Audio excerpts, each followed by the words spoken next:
Assalamualaikum warahmatullahi wabarakatuh. Saya Halimatus Sa'diyah.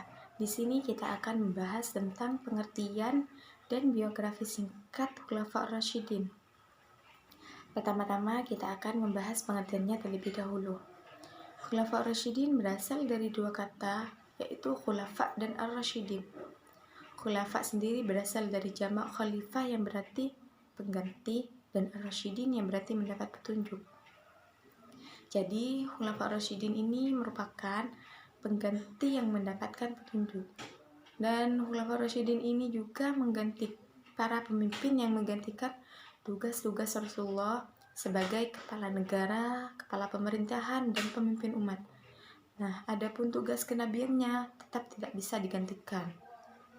Selanjutnya kita akan membahas tentang biografi singkat khalifah.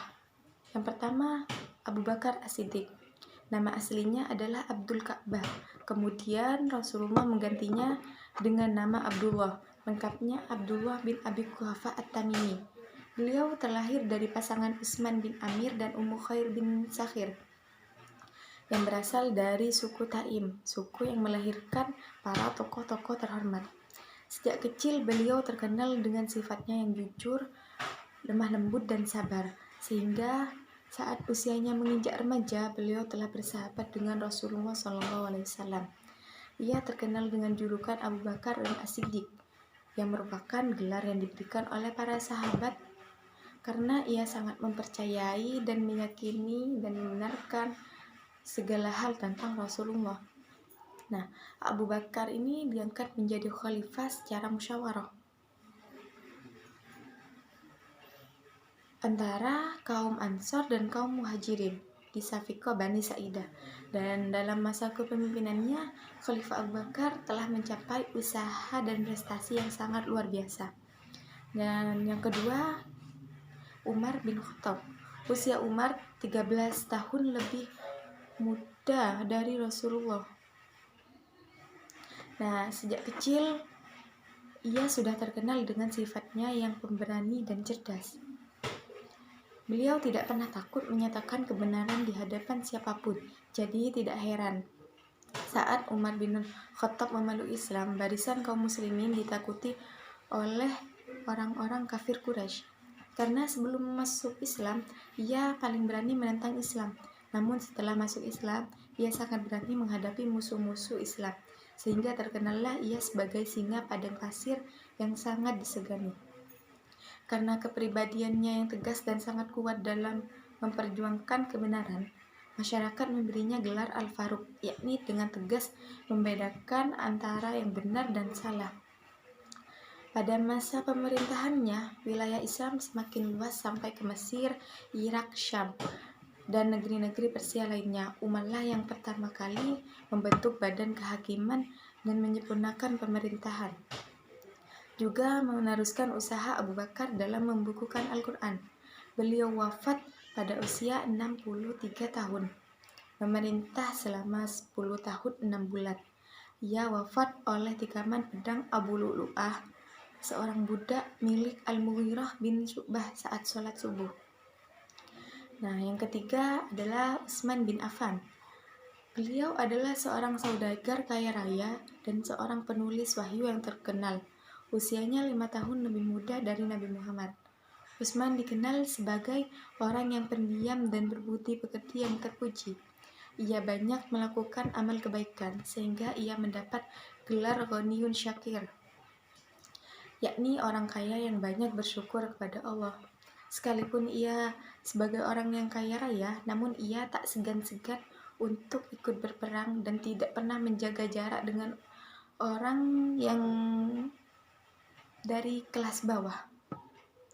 Karena banyaknya kebaikan yang telah dilakukannya, maka ia dinikahkan dengan putri Rasulullah, yakni Ruqayyah. Setelah Ruqayyah wafat, ia dinikahkan lagi dengan putri Nabi yang bernama Ummu Kulsum. Oleh karena itu, beliau mendapat gelar Zunnurain, yang artinya memiliki dua cahaya.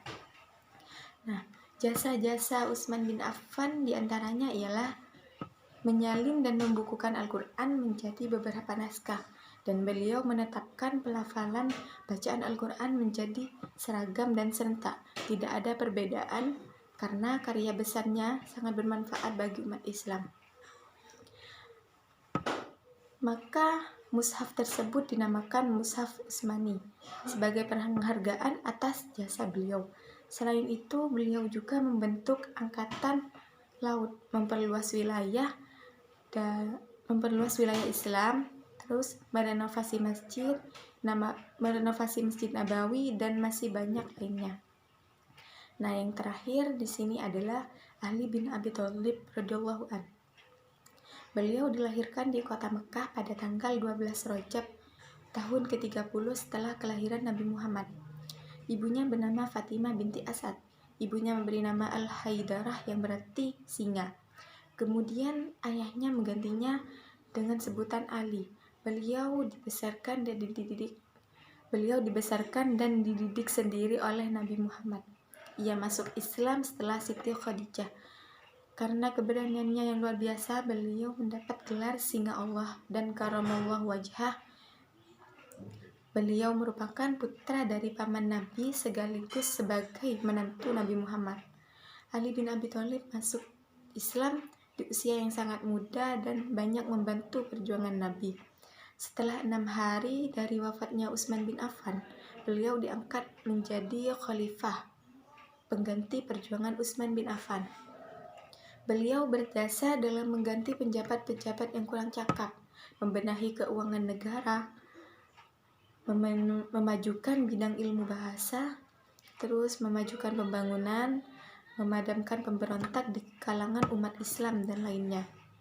Nah, keempat khalifah tersebut selain berhasil melanjutkan perjuangan Nabi Muhammad dalam menegakkan ajaran tauhid, juga sukses dalam memperluas penyebaran dan mengharumkan nama Islam. Di dalam menjalankan tugasnya, para khulafaur rasyidin senantiasa meneladani kepemimpinan Rasulullah. Sifat dan akhlaknya sebagai pemimpin masyarakat, kepala negara, dan kepala pemerintahan tercermin dari sifat-sifat utama yang dimilikinya. Sifat-sifat khulafaur rasyidin diantaranya yang pertama yaitu arif dan bijaksana, yang kedua berwibawa dan disiplin, yang ketiga berilmu agama dan yang luas dan mendalam, yang terakhir berani bertindak dan berkemauan yang keras. Nah, itulah sekilas ringkasan dan uraian mengenai penjelasan singkat dan biografi tentang Khulafaur Rasyidin. Semoga dapat membantu dalam menambah pengetahuan untuk yang belum mengetahui dan mengingatkan kembali jika lupa. Terima kasih. Sekian dari saya, kurang lebihnya kami mohon maaf. Wassalamualaikum warahmatullahi wabarakatuh.